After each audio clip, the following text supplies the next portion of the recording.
दोस्तों, आखिर विश्व प्रसिद्ध पर्यटन स्थल हरसिल का जिम्मेदार कौन?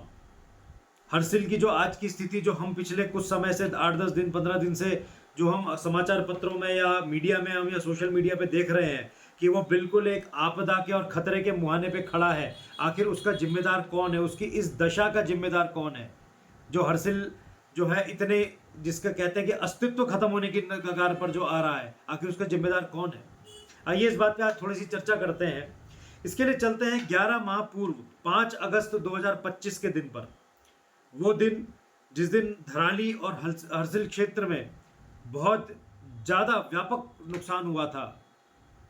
बहुत से लोग मतलब कहते हैं कि असमय काल का ग्रास बन गए, अपनी जान से हाथ धोना पड़ा, लोगों के जान माल का, संपत्तियों का, बहुत पूरे बाजार का, पूरे कहते हैं कि हर से धराली क्षेत्र का पूरा नुकसान हो गया था। सारा धराली क्षेत्र समाप्त हो गया था, जो कि अपने आप में एक एक बहुत बड़ी धरोहर समेटे हुए था।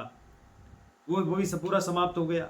इसके साथ ही तेलघाट जो एक जगह है हरसिल के, जहाँ पे आर्मी कैंप हुआ करता था, वहाँ पर जो है आर्मी के लोग भी उसमें हताहत हुए। तो ये सब चीज़ें 5 अगस्त 2025 को हुई। फौरी तौर पे प्रशासन ने सारी चीज़ें करी, सारी व्यवस्थाएं करी, सब कुछ ठीक है, सब कुछ वो कहते हैं कि कमेंडेबल था और उसमें हम उसकी उनकी तारीफ करते हैं, प्रशंसा करते हैं, सब कुछ ससमय कर दिया गया। बात यह आती है कि 11 महीने बीतने के बाद अब जब दूसरी बरसात बिल्कुल सर पर खड़ी है, दूसरा जो वर्षा काल का जो समय है वो बिल्कुल सर पे खड़ा है, मानसून आने वाला है या समझिए कि आ चुका है। इस 11 महीने के समय में ऐसा क्या नहीं हुआ जिसके कारण हरसिल आज इस स्थिति पर आ गया है कि वो अस्तित्व की समाप्ति तक की बात की जा रही है? आखिर ऐसी क्या चीजें नहीं हुई जो होनी चाहिए थी कि हरसिल जो है इतना बड़े खतरे के सामने खड़ा है? इसका जिम्मेदार कौन है? इसका दोषी कौन है? उन 11 महीनों में कौन सी ऐसे काम हुए हैं जिनमें इतना समय लग गया कि आज 11 महीने के बाद आज हम सिर्फ एक फौरी तौर पे खाली एक गेबिन वॉल और वायर ग्रिड तक सीमित रह गए? ऐसा क्या ऐसी समस्या आ गई कि जो काम 11 महीने में नहीं हो पाए? अब इसके लिए बात यह आती है कि 11 महीने का एक बहुत बड़ा समय होता है जिसमें कि प्राय गंगा जी का जो प्रवाह होता है, जो पानी होता है, बहुत कम होता है उस वक्त, और कहीं पर भी डाइवर्ट करके किसी भी काम, चैनलाइजेशन का काम है, चाहे रिवर बेड को क्लीनिंग करने का काम है, वो आराम से किया जा सकता था। कोई इसमें बहुत बड़ी रॉकेट साइंस या कोई बहुत भारी टेक्नोलॉजी नहीं यूज की जानी थी, जो कि एक सामान्य जनमानस को भी पता होता है कि इसमें अब क्या किया जाना चाहिए इसकी सुरक्षा के लिए। अब बात यह आती है कि 11 महीने के समय में क्या क्या किया गया या क्या क्या नहीं किया गया, क्या क्या होना चाहिए था। अब क्या 11 महीने का समय मात्र रूपरेखा बनाने में ही चला गया? जो प्लानिंग स्टेज होती है, क्या वो उसी में खत्म हो गया कि हम इसमें ये काम करेंगे, ऐसा करेंगे, इसको ऐसे सुरक्षित करेंगे, यहाँ ये लगाएंगे, ये हटाएंगे, क्या वो इसी में चला गया? या रूपरेखा से आगे बढ़कर, प्लानिंग से आगे बढ़कर ये एस्टिमेशन की स्टेज पे अटक गया काम कि साहब वो एस्टिमेट जो है वो बना नहीं है, एस्टिमेट तो जो है अभी बनने की स्टेज में ही है। चलिए, अगर ये भी हो गया था, प्लानिंग भी हो गई, एस्टिमेशन भी हो गया, तो क्या ये बजट सैंक्शनिंग मामले पर रुक गया कि साहब इसके लिए बजट ही नहीं है, हमने तो अपना एस्टिमेट बना के भेज दिया पर बजट ही नहीं आ रहा काम करने के लिए? या बजट भी आ गया तो ये टेंडरिंग की प्रक्रिया में फंस गया कि साहब इसके लिए टेंडर नहीं हो पाया, ये काम कैसे करना है इसका जो है वो टेंडर नहीं हो पा रहा अभी तक, उसमें उलझा हुआ है, कागजों में उलझा हुआ है। टेंडर भी हो गया तो ये इम्प्लीमेंटेशन की स्टेज पे फंसा हुआ है कि साहब इसका इम्प्लीमेंटेशन ही कैसे होगा, समझ में नहीं आ रहा, ड्राइंग समझ में नहीं आ रही। तो आखिर ऐसी क्या चीज हो रही है कि ये 5-6 स्टेप्स ही होते हैं जिन स्टेप्स में किसी भी काम की रूपरेखा से लेकर और इम्प्लीमेंटेशन तक का काम किया जाता है। तो अगर ये काम तो प्लानिंग की और इन्वेस्टिगेशन की और या रिसर्च की स्टेज पे फंसा हुआ है, तब तो बिल्कुल निश्चित रूप से लोकल एडमिनिस्ट्रेशन इसके लिए जिम्मेदार है कि उन्होंने ससमय अपना काम नहीं किया, या उन एजेंसीज को हायर नहीं किया, या उन लोगों को हायर नहीं किया, या उन लोगों के साथ बैठ के वार्ता नहीं की जिसकी नहीं की गई कि जिसमें कि यहाँ पे क्या काम होना है उसकी रूपरेखा तय नहीं हो पाई। इसका मतलब इसके बाद लोकल एडमिनिस्ट्रेशन जो है, प्रशासन जिसे कहते हैं, वो बिल्कुल जिम्मेदार है, उनकी गलती है। अगर उन्होंने ये काम कर लिया, प्लानिंग भी हो गई, रिसर्च भी हो गई, इन्वेस्टिगेशन भी हो गई, सारा काम कर लिया, तो एस्टिमेशन की स्टेज पे इसका मतलब ये काम अटक गया है।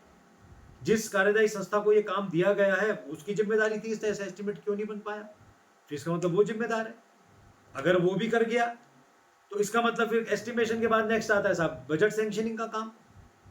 अगर बजट सैंक्शन नहीं हो रहा तो इसका मतलब सरकार जिम्मेदार है, शासन जिसे हम कहते हैं वो जिम्मेदार है। आपका एस्टिमेशन हो गया, प्लानिंग, आपने एक रूपरेखा बना ली अब कि मेरे को ये काम करना है, उसके लिए आपने पैसे का भी एस्टिमेशन लगा दिया कि साहब इतना पैसा खर्च होगा, तो आप पैसा दे भी तो सही। उसका बजट सैंक्शन कौन करेगा? सरकार करेगी। तो या फिर सरकार की स्टेज पे ढिलाई है, सरकार काम नहीं करना चाहती या उस क्षेत्र को सुरक्षित नहीं करना चाहती। अगर बजट भी सैंक्शन हो गया तो फिर वो कंसर्न डिपार्टमेंट जिम्मेदार है जिसको टेंडरिंग करनी थी। इसका मतलब उसने सही समय पे टेंडरिंग नहीं करी। क्यों इतना समय लगा दिया कि जब आपको पता था कि अगली बरसात में कुछ भी हो सकता है क्षेत्र में, तो क्यों इतना समय लगा दिया टेंडरिंग में? अगर टेंडरिंग भी हो चुकी तो फिर इंप्लीमेंटेशन स्टेज में, इसका मतलब वो कंसर्न ऑफिसर जो हैं, जो उस विभाग के जिम्मेदार अधिकारी हैं, इसका मतलब वो जिम्मेदार है। कौन है आखिर जिम्मेदार? कहां ये 11 महीने का समय निकाल दिया जो आज ये स्थिति आ गई है कि साहब हरसिल जो है बिल्कुल जिसका अस्तित्व समाप्ति की बात की जा रही है। कौन है वो जिम्मेदार? कोई तो जिम्मेदारी लेगा इसके बारे में, किसी को तो जवाब देना पड़ेगा कि हाँ ये मेरे स्तर पे या हमारे स्तर पे आगे काम रुक गया। मुझे जहां तक जानकारी है और मुझे जो लगता है कि ये प्रशासन की जिम्मेदारी तो इसमें कुछ नहीं है, ये शासन स्तर पे हुआ है जो भी हुआ है डिले। और क्यों हुआ है? क्या किसी इस मामले की गंभीरता किसी को पता नहीं है? कौन है वो जिम्मेदार? अगर प्रशासन ने कर लिया तो वो फिर उसका मतलब कंसर्न डिपार्टमेंट जिम्मेदार है, वो इंजीनियर इंचार्ज जिम्मेदार है जिसके अंडर में ये काम होना था। किसके ऊपर जिम्मेदारी तय की जाएगी? कौन होगा इसके जिम्मेदार? या हर बार की तरह फिर यही होगा साहब हमने तो सब कुछ कर लिया, जो ठेकेदार है उसको गोली मार दो, उसको जेल, उसकी जान पी जाओ, उसको जो है जेल भेज दो। या तो यही किया जाएगा हमेशा की तरह? कोई भी अपनी जिम्मेदारी लेगा नहीं, लास्ट में ठेकेदार बचता है, उसको गाली दे जाओ। जैसा मैंने अभी कुछ दिन के पहले की समाचार पत्रों में सुना पढ़ा, उसमें ये कहा जा रहा है कि साहब आदमी बढ़ाओ, वहां पे वायर क्रेट लगाओ। अरे गंगा जी का फ्लो क्या वायर क्रेट से रुक जाएगा? अब जिसका कि सारा फ्लो एक ही तरफ का बढ़ा हुआ है वो वायर क्रेट से रुक जाएगा? वो भी आज की स्टेज में जब इतना ज्यादा पानी बढ़ गया है। कौन है वो अधिकारी? कौन है वो लोग? सामने तो उनको लाया जाए एक बार, कोई तो लेगा इसकी जिम्मेदारी। 11 महीने बहुत होता है, लगभग साल भर का समय। साल भर में भी आप ये नहीं समझ पाए कि हमको सबसे पहले रिवर बेड को साफ करना है, रिवर बेड को क्लीन करना है। वो जो एक झील बनी थी जहां पे एक पुराना हेलीपैड था सिविलियंस का, वो तक डूबा पड़ा है, वो 11 महीने में भी खाली नहीं हो पाया। बड़े आश्चर्य की बात है। और अभी कह रहे हैं साहब एक और आपदा जो है सर पे खड़ी है, हरसिल के खतरे के मुहाने पे आ गया है। तो ये कोई एक्सक्यूज नहीं है। अगर कोई इसमें एक्सक्यूज लेना चाह रहा है, चाहे वो प्रशासन का आदमी हो, चाहे शासन का आदमी हो, चाहे वो एक उस कार्यदायी संस्था का आदमी हो, कोई एक्सक्यूज लेना चाहे कि हम यहाँ लेट हो गए इसलिए लेट हो गए, तो ये कोई सेंस नहीं है आपका लेट होने का। दूसरी बात कि हमारा इस प्रदेश में, उत्तराखंड प्रदेश में, चाहे हिमाचल, जो पहाड़ी प्रदेश हैं, उनमें आपदाएं निरंतर आती रहती हैं। हर साल कुछ ना कुछ होता है, बहुत मैसिव स्केल पे भी होता है। क्यों कोई एसओपी ऐसी अभी तक नहीं बनाई गई है प्रशासन सरकार के द्वारा कि साहब आपदा आने के बाद इतने समय में इस एसओपी के द्वारा फटाफट एस्टिमेशन से लेके इंप्लीमेंटेशन स्टेज तक का सारा काम विद इन 1 और 2 मंथ खत्म हो जाएगा, ताकि अगली बरसात 1 साल के अंतराल में हम सारे के सारे काम को खत्म कर दें। क्यों नहीं ऐसा तंत्र विकसित किया गया अभी तक भी सरकार के द्वारा? कितनी सरकारें आई और चली गई, पर आपदा तो हर साल आ रही है। हर साल आप वही स्टेज में इंप्लीमेंटेशन और फिर उसके बाद एस्टिमेशन, उसी में उलझे रहते हैं। ये तो एक बहुत सामान्य, अब हरसिल के आप ग्रामीणों से अगर सुन लें, वहां के जो लोकल लोग हैं वही बता देंगे इसमें क्या काम होना चाहिए था और क्या नहीं होना चाहिए था। फिर भी ये उलझ के फिर में जो है फंसा पड़ा है सारा काम।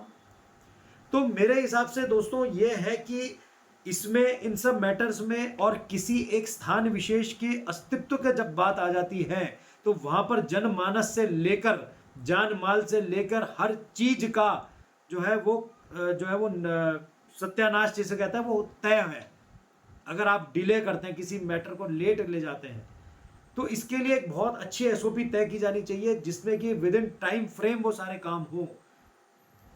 प्लानिंग से लेके इंप्लीमेंटेशन तक हर चीज टाइम फ्रेम में हो, तब जाके वो काम हो सकता है संपन्न और हम किसी आपदा को टाल सकते हैं अगले समय के लिए। पर लेकिन अगर यही ढिलाई बरती गई तो भगवान, मैं रक्षा करने की जो है भगवान से मैं स्तुति करता हूँ, प्रार्थना करता हूँ कि भगवान हरसिल वासियों की और हरसिल क्षेत्र की रक्षा करें, और किसी भी और आपदा को हम झेलने को तैयार नहीं है। और इस जो संकट की परिस्थिति है, भगवान इसको बचाए।